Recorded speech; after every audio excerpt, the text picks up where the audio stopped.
고난 극복의 원리라고 하는 제목으로 함께 은혜를 나누고 또 이 말씀을 가지고 기도하면서 우리가 당하고 있는 크고 작은 어려움이나 고난이나 시대적인 코로나19라고 하는 그런 팬데믹 이 위기를 우리가 신앙적으로 영적으로 극복하는 그런 은혜가 임할 수 있기를 우리가 함께 기도하기를 원합니다.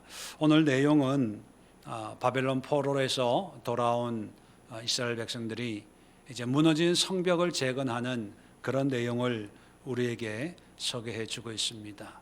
하나님이 일을 한다는 것은 물론 의미 있는 일인 동시에 또한 세상의 많은 공격과 어려움과 또 방해를 극복하면서 걸어가는 그런 과정이라고 생각합니다.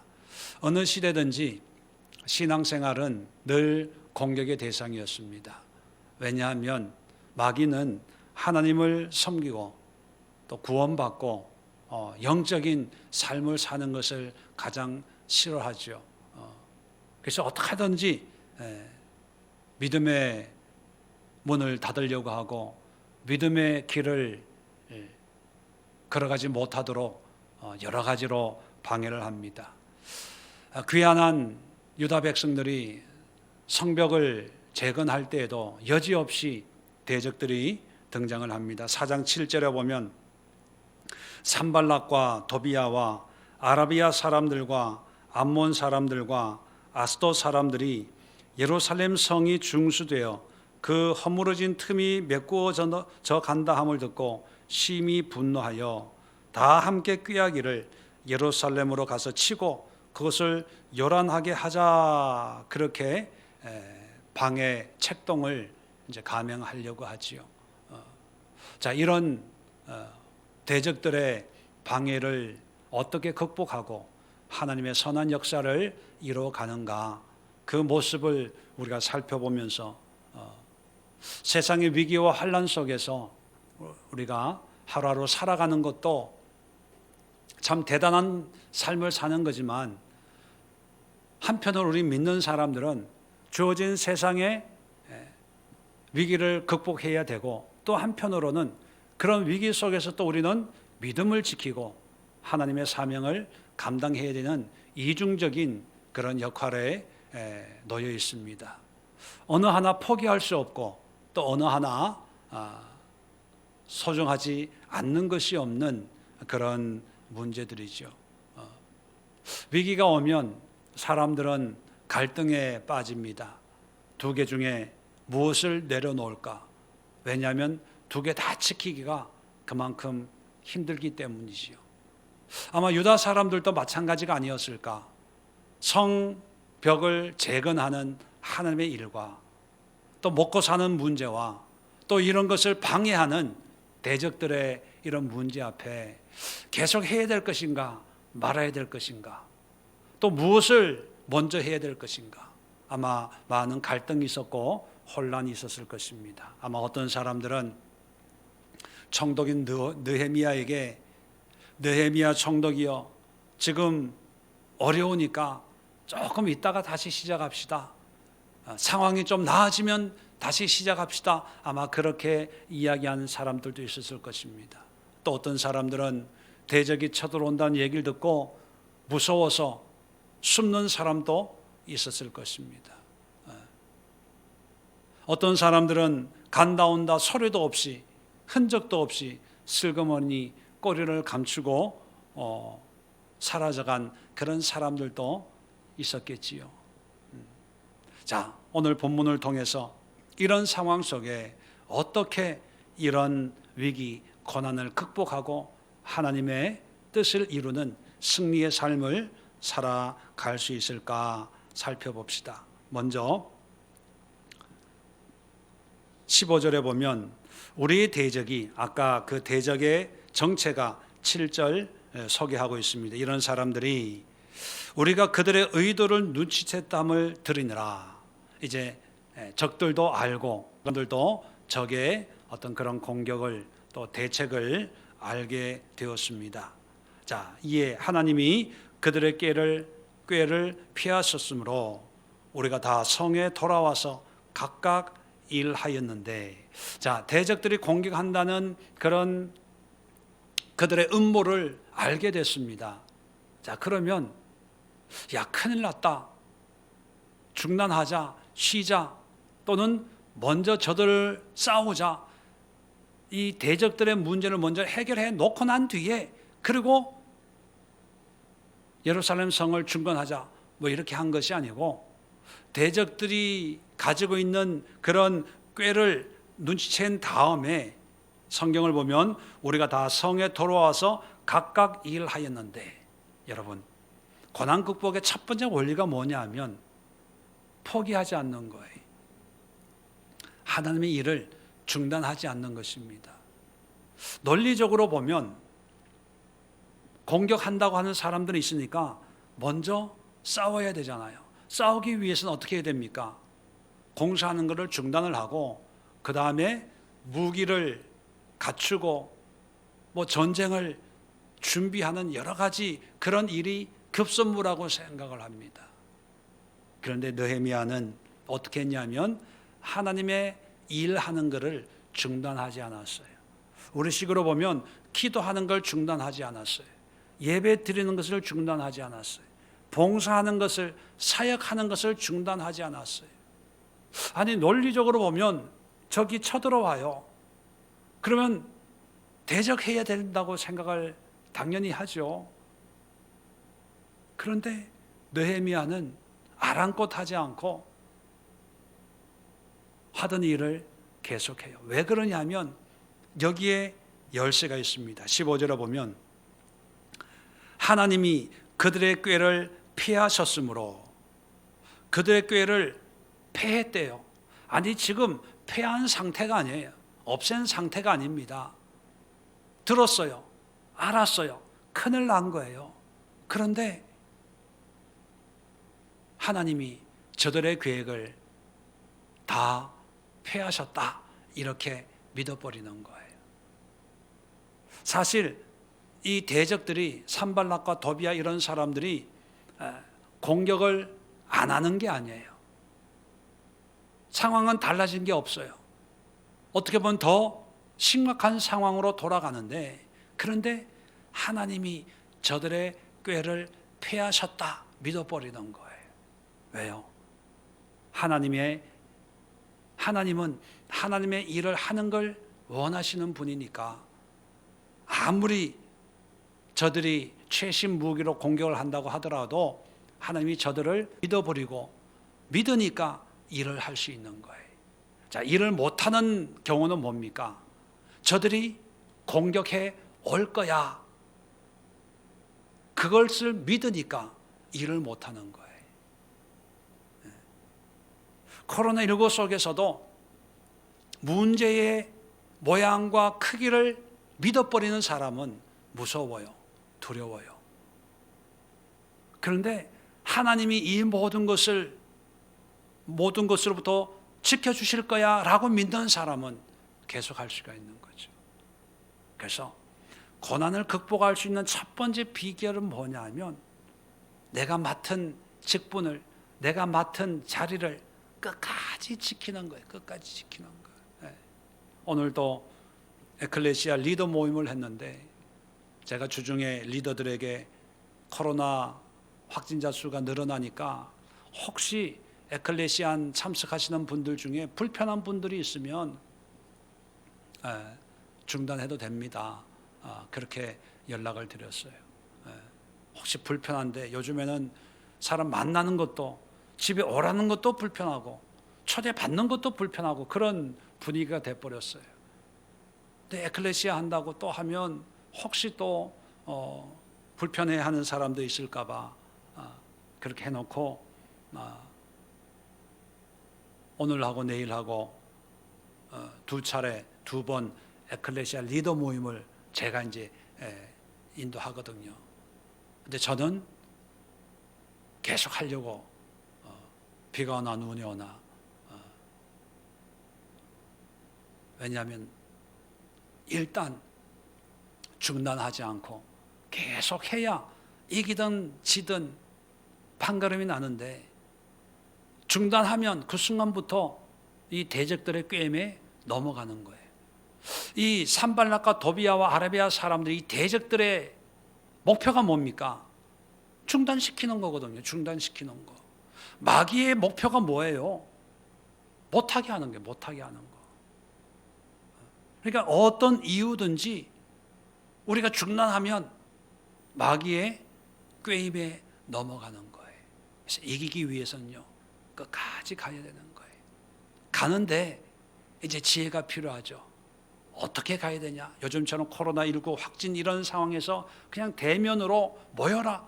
이것도 한 방법일 수 있지만 또 위험할 수 있거든요. 그래서 우리 리더들에게 리더 모임을 인터넷으로 화상으로 하는 그런 프로그램을 가지고 우리 한번 시도해 봅시다. 마귀가 지혜롭게 공격하는 것처럼 우리도 지혜롭게 대처하고 대응하면서 끝까지 그것을 지켜나가는 그런 수고를 아끼지 않아야 된다는 것입니다. 요즘은 세상이 좋아져서 멀리 떨어져 있어도 핸드폰을 보고 컴퓨터를 보면서 서로 얘기하고 서로 토의하고 회의까지 한다니까 참 세상이 좋아졌는 건지 아니면 어떻게 되는 건지 모르겠지만 우리가 복음을 위해서 세상의 과학기술을 선하게 하나님을 위해서 사용한다면 그것 또한 복음의 귀한 도구가 되지 않을까 생각을 합니다. 첫 번째 승리의 원리는요, 포기하지 않는 거예요. 중단하지 않는 거예요. 자, 두 번째, 중단하지 않는데 그러면 일을 계속하는 거예요. 그럼 어떻게 일을 하냐? 자, 16절 봅시다. 자, 그때로부터 이 일을 계속 시작하기로 한 거예요. 자, 그때로부터 내수와 사람들의 절반은 일하고 절반은 갑옷을 입고 창과 방패와 활을 가졌고 민장은 유다 온 족속 뒤에 있었으며, 자, 보면 이제 어떤 사람은 일하고 어떤 사람은 싸울 준비를 하는 거예요. 왜? 아까는 하나님이 저들의 꾀를 패하셨다라고 하셨지만 사실 저들은 공격할 태세가 갖춰져 있는 상황이거든요. 그러니까 전에는 전부가 일을 했다면 이제는 한 사람은 일하고 한 사람은 보초 쓰고 싸울 준비를 하는 거예요. 그리고 백성들 뒤에 민장, 리더들은 뒤에서 이제 리더십을 발휘를 하는 거죠. 자, 17절 봅시다. 성을 건축하는 자와 짐을 나르는 자는 다 각각 한 손으로 일을 하며 한 손에는 병기를 잡았건대. 자, 일하는 사람들 보니까, 자, 무장한 사람들만 무기를 들고 싸울 준비를 하는 게 아니라 일하는 사람들을 보니까 한 손에는 일을 하고 연장을 들고 일을 하고 한 손에는 뭐를 잡아요? 병기를 잡아요. 싸울 준비를 하는 거예요. 자, 일은 좀 더뎌지겠죠. 집중도는 좀 떨어질 수 있습니다. 일에 대한. 그런데 지금 위기 앞에 하나님의 일을 접어두고 나중에 할게요 하는 것이 아니라 일은 하긴 하는데 한 손에는 연장을 들고 하고 한 손에는 무기를 들고 여차하면 싸울 준비를 하면서 그렇게 일을 하더라는 거예요. 좀 더 볼까요? 21절. 우리가 이같이 공사하는데 무리의 절반은 동틀 때부터 별이 나기까지 창을 잡았으며, 자, 무리의 절반은 동틀 때부터 별이 나기까지 뭐예요? 새벽부터 늦은 밤까지라는 얘기예요. 창을 잡았어요. 뭐냐면 이 싸울 준비를 하고 보초를 쓰고 전쟁을 대비하고 있었다는 거예요. 일하는 사람들은 일하지만 비번인 사람들은 그냥 집에서 노는 것이 아니라 또 새벽부터 밤늦게까지 보초를 쓰고 전쟁 준비를 했다는 거예요. 자, 22절 봅니다. 그때 내가 또 백성에게 말하기를 사람마다 그 종자와 함께 예루살렘에서 잘지니 밤에는 우리를 위해 파수하겠고 낮에는 일하리라. 자, 사람들에게 뭐라 그러냐면 밤에는 보초를 쏘는 거예요. 그리고 낮에는 뭘 해요? 또 일을 하는 거예요. 자, 23절 볼까요? 나나 내 형제들이나 종자들이나 나를 따라 파수하는 사람들이나 우리가 다 우리의 옷을 벗지 아니하였으니 물을 기르러 갈 때에도 각각 병기를 잡았느니라. 물 길러 간다는 것은 뭐예요? 음식 준비하고 살림한다는 거예요. 빨래하고. 그런 사람도 무기를 잡았어요. 싸울 준비를 하면서 또 주어진 일을 하는 거예요. 이게 뭘 의미하는 걸까요? 하나님의 일을 멈추는 것이 아니라 계속 이어가는데, 하나님의 일을 하는데 어떻게 하냐? 더 열심히 하는 거예요. 안 믿는 사람이 사는 것보다 우리 믿는 사람은 2배로 열심히 살아야 돼요. 왜요? 영적인 전쟁을 또 싸워야 되니까. 어떤 사람들은 목사님 바빠서 기도할 시간이 없어요. 피곤해서요. 오늘은 예배를 못 드리겠습니다.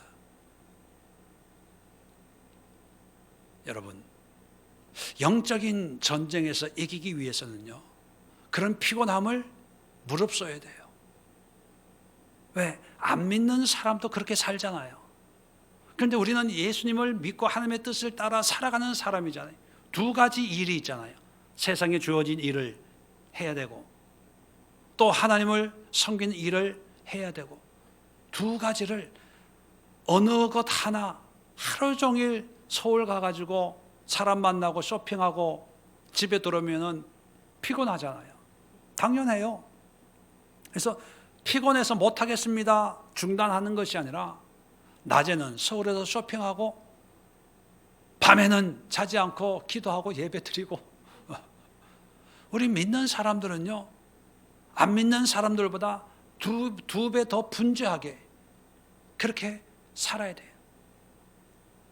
이것은 뭐냐면, 느헤미야가 백성들에게 쉴 사람은 쉬고 일할 사람은 일하고, 그게 아니라 교대로 일할 사람은 일을 하지만 싸울 준비를 하고, 쉬는 사람은 그냥 쉬는 것이 아니라 보초를 쓰면서 쉬고, 밤에 일할 사람이 있고 낮에 일할 사람이 있고, 건축하는 사람이 있고 보초 쓰는 사람이 있고 그걸 나르는 사람이 있고, 집에서 필요한 우물을 길러서 생활하는 사람들도 여차하면 싸울 준비를 하고. 그게 뭡니까? 어느 것 하나 포기할 수 없는 중요한 일이라는 거예요. 어떤 분들은 그렇게 생각하죠. 하나님을 위해서 하는 일은 거룩하고 중요한 거고, 직장생활 무슨 세상에서 일하는 것은 그냥 세상적인 일이라고 생각합니다. 그래서 2개 중에 무엇을 내려놔야 되나 그런 고민을 하죠. 물론 하나님의 특별한 사명이 있는 사람들에게, 전적인 그런 주의 일을 시킬 사람들에게는 그런 고민이 필요합니다. 근데 일반적으로는 2개 다 중요해요. 세상 일 하지 말라는 게 아니에요. 그렇다고 또 주의 일만 전적으로 하라는 게 아닙니다. 주의 일도 하고 세상 일도 해야 돼요. 그러기 위해서는 우리가 열심을 내야 됩니다. 그래서 위기 속에 우리의 신앙의 가장 중요한 대적이 누구냐? 산발락과 도비아와 아라비아 사람들처럼 코로나19 위기 속에 그리스도인들, 성도들을 괴롭히는 영적인 존재가 누구냐? 저는 영적인 게으름이라고 생각합니다. 그 게으름에는 두려움도 포함됩니다. 염려, 걱정, 근심 이런 것도 포함이 돼요. 영적인 게으름이라고 하는 것은 뭐냐면, 하긴 해야 되는데, 그런 거 있잖아요. 기도해야 되는데, 예배 드려야 되는데, 말씀 봐야 되는데, 가서 봉사해야 되는데, 그런데 피곤해서요, 바빠서요, 뭐 했어요? 그게 다 영적인 게으름입니다. 하나님 보시기에는. 느헤미야가 리드하는 이 이스라엘 사람들을 한번 보세요. 처절하게 싸우잖아요. 처절하게 주의 일을 하잖아요. 과연 우리는 주의 일을 하는데 이렇게 열심으로 처절하게 하고 있는가? 제 자신부터 오늘 말씀을 묵상하면서 참 많이 회개했습니다. 마음으로. 왜냐하면 시대가 지금 할 수 있는 게 아무것도 없는 거예요. 신방도 부담스럽고 만나자는 것도 부담스럽고, 만나도 요즘에는 커피 마실 데가 없어요. 커피 마실 데가. 앉을 의자가 없더라고요. 어디 갈 수도 없고, 그렇다 안 갈 수도 없고, 제 자신이 우울해지는 것 같아요, 요즘에. 특히 12월 연말인데, 성탄절이 다가오는데, 참 기쁘고 감사함으로 예배 드려야 되는데, 이게 비대면 예배라고 하는 이런 초유의 성탄절, 성찬도 하고 이렇게 그런 영적인 교제가 일어나야 되는데, 비대면으로 사모하고 비대면으로 성찬하자고 하면 이 사람들 포도주만 벌컥벌컥 마시고 있으면 어떡하지?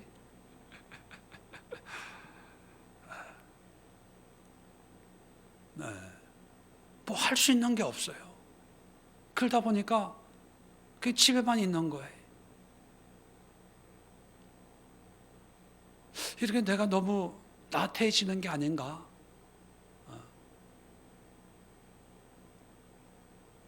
그런 생각을 제 자신도 합니다.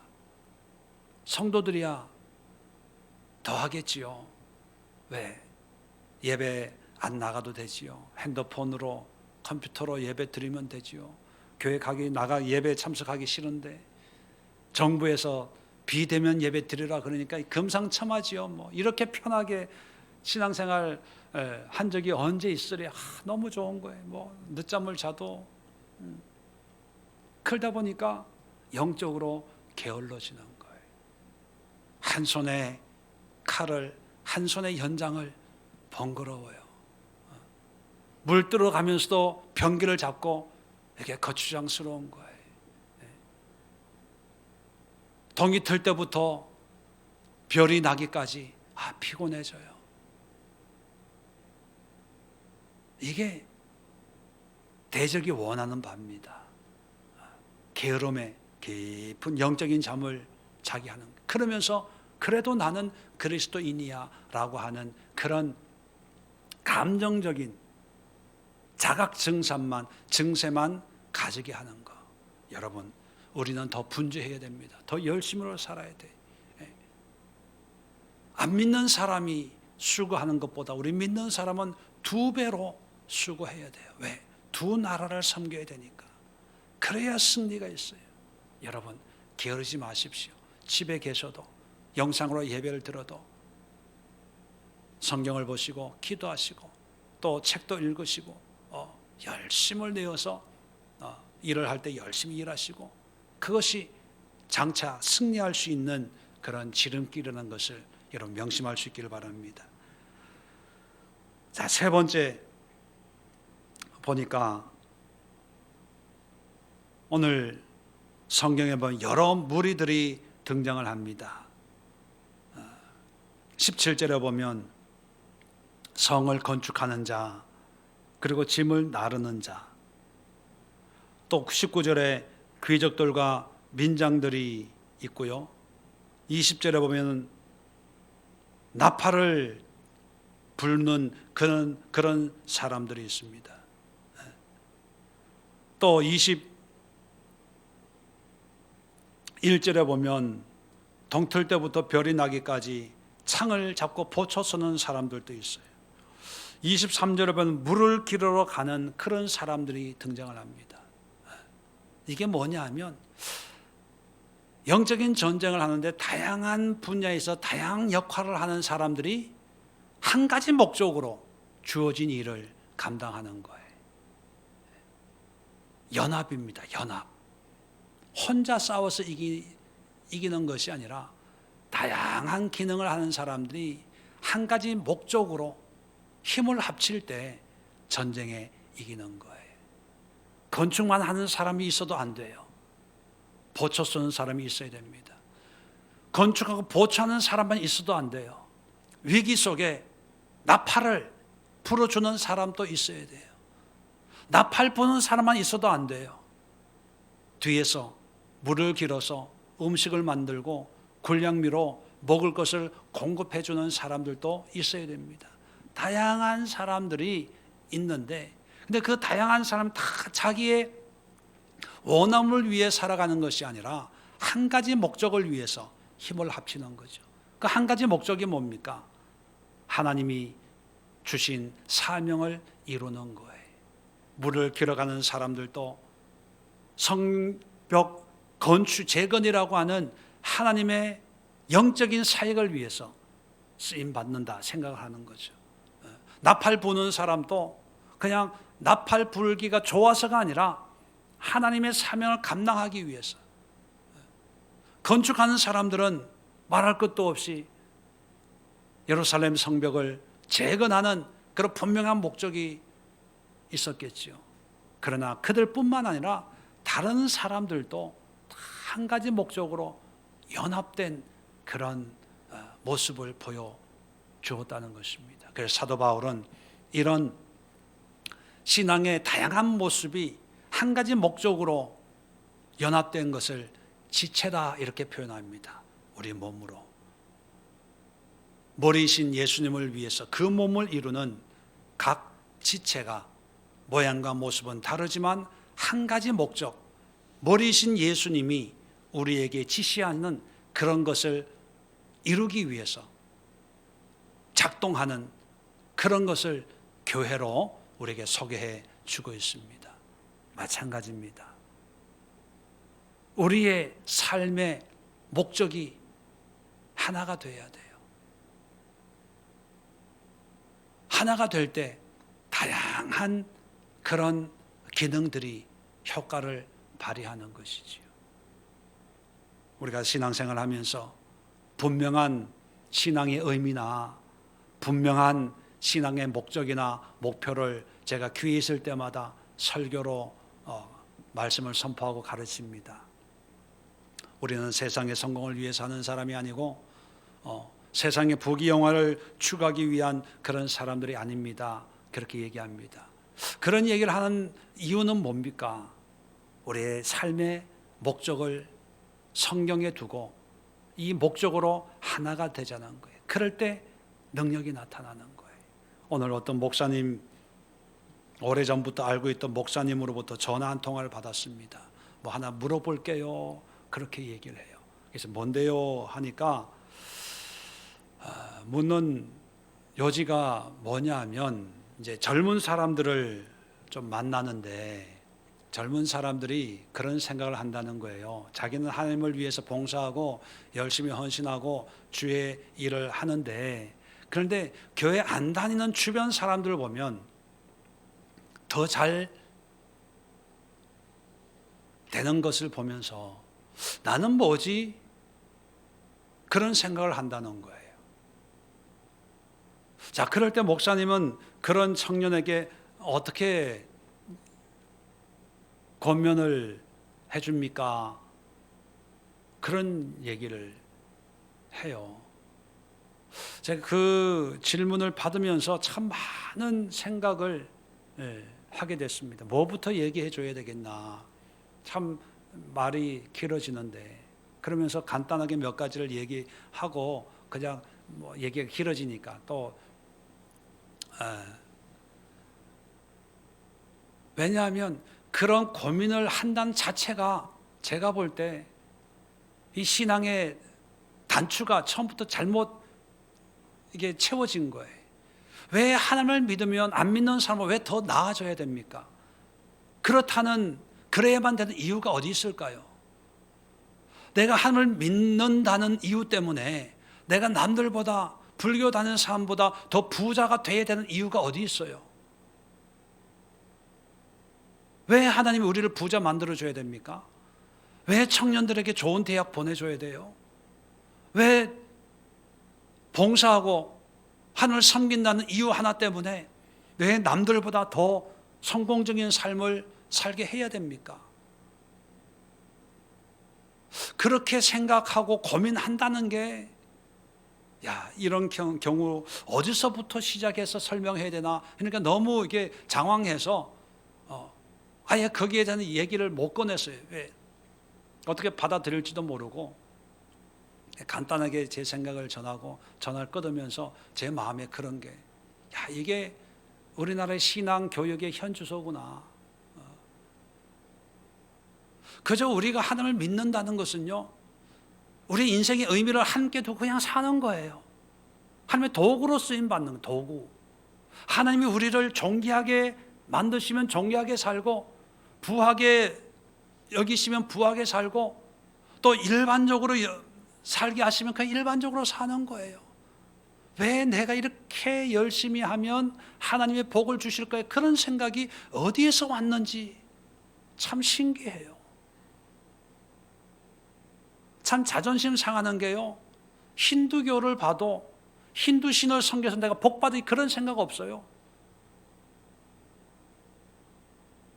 그냥 자기 인생에 만족하는. 그래서 행복 지수가 그 티베트 뭐 이런 데가 더 높대잖아요. 그렇게 신을 믿는데도 그냥 자족하고 감사하고 즐겁게 그렇게 믿는데, 우리는 예수님을 믿는데 감사가 없어요. 자족이 없어요. 왜? 안 믿는 사람보다 더 복을 받아야 되니까. 교회도 마찬가지입니다. 저 교회보다 우리 교회가 더 부흥해야 되니까. 담임 목사부터 자족이 없어요. 만족이 없어요. 부유함이 없어요. 더 갈급하게, 은혜에 갈급한 것이 아니라 세상적인 게 갈급하고, 건물에 갈급하고, 명예에 갈급하고, 재정에 갈급하고, 사람 숫자에 갈급하고, 그게 만족이 없어. 만족이. 그것이 하나님이 주신 거룩한 비전이라고 또 포장을 해가지고 성도들을 달달 볶는데, 성도들은 거기에다 또 충성 봉사를 해요. 어제도 뉴스 보니까 어느 경기도 어느 교회는 어릴 때부터 아이들을 그 교회에 맡겨가지고 키웠대. 근데 그 교회 목사 재산이 80억이래. 80억. 아, 부러워 죽겠어요. 재산만. 헌금하는 거를 지정해가지고 얼마 헌금 각자 목이 있답니다. 그 몫을 감당을 못하면 사채 끌어서 헌금을 한답니다. 사채 끌어서. 뉴스 보셨죠? 안 보셨어요?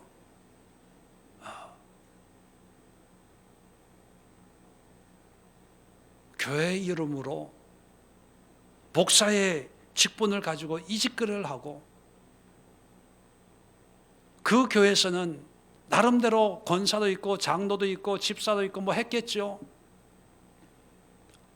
성경 보고 예배 드리고 다 했겠죠. 찬양 부르면서.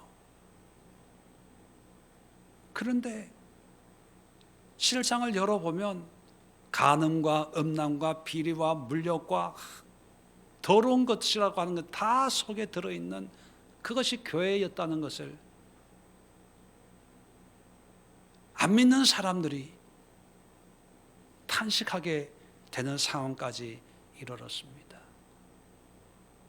여러분, 이런 상태로는 영적인 전쟁을 할 수도 없고, 왜? 영적인 전쟁이라고 느끼면서 살지도 못하기 때문이지요. 코로나19라고 하는 시대적인 세계적인 이런 위기 앞에서 우리 그리스도인들이 이 위기 속에 이 세상과 싸우기 위해서, 또 승리하기 위해서 오늘 느헤미야가 보여주는 세 가지 리더십을 우리가 함께 살펴보고 기도해야 되겠습니다. 세 가지 기도 제목 가운데 첫 번째가, 하나님, 주님 앞에 믿음의 순례의 여정을 결탄코 포기하지 말게 하옵소서. 여러분, 영성훈련 하신 분들은 영성훈련 모임은 하지 못하지만 그 영성훈련의 그 신앙의 모습을 계속해서 노트가 있으면 노트를 보시고, 책을 있으면 책을 통해서 복습한다 생각하고, 또 예습한다 생각하고, 그 기도와 말씀과 은혜의 여정을 끝까지 중단하지 말고 달려가십시오. 기도를 게을리하지 마십시오. 말씀을 게을리하지 마십시오. 전도하는 걸 게을리하지 마십시오. 봉사하는 것, 주일날 봉사하는 것이 전부가 아니라 하나님을 섬기는 모든 것을 포기하지 마십시오. 어떻게 하든지 다른 방법을 이용해서 할 수 있는 그런 지혜를 달라고 함께 기도하시면서 하나님 중단하지 않고 끝까지 믿음의 여정을 달려갈 수 있는 그런 은혜가 우리에게, 우리 교회 위에, 한국 교회에 임하게 해달라고 함께 기도하겠습니다. 두 번째 기도 제목은 어려울수록 영적인 게으름에 빠지지 않고 남들보다 갑절의 수고를 자원해서 할 수 있는 그런 열심을 허락해 달라고, 피곤하면 피곤한 대로 또 기도하고 하나님의 일을 할 수 있도록, 바쁘면 바쁜 대로 잠 안 자고 주의 은혜를 사모하는 그런 일을 할 수 있도록, 자꾸 현실에 타협하고 상황에 타협해서 그저 나태함에 빠지는 일이 없도록, 그리고 이걸 할까 저걸 할까 그렇게 갈등하지 말고 이것도 하고 저것도 하고 이 일도 하고 세상 일도 하고 하나님의 일도 하고 같이 할 수 있는, 그러기 위해서는 열심을 내야 돼. 열심을 게을러서는 안 됩니다. 하나님 열정을 주시고 열심을 주시고 더욱 남들보다 2배, 3배로 뛸 수 있는 그런 은혜를, 믿음을 허락해 달라고 우리 두 번째 기도를 드립시다. 세 번째는 연합된 지체를 이루게 하옵소서. 한 가지 하나님의 영광을 위해서 우리가 함께 연합할 수 있는, 모양과 모습은 다르지만 다르다고 하는 것이 잘못된 것이 아니라 한 가지 목적을 위해서 우리가 연합이 되어서 건축하는 사람, 일하는 사람, 보초 서는 사람, 나팔 부는 사람, 물 길러 가는 사람, 이런 사람들이 다 한 가지 목적을 위해 자원해서 쓰임 받는 것처럼 우리 예수교회, 우리 한국교회의 다양한 사람들이 오직 주의 영광을 위해서 함께 모여서 이 시대를 이겨나가는 그런 은혜가 우리 예수교회와 우리 한국교회에 임할 수 있도록 우리 이 시간 함께 기도하는 시간 갖도록 하겠습니다. 제가 기도하고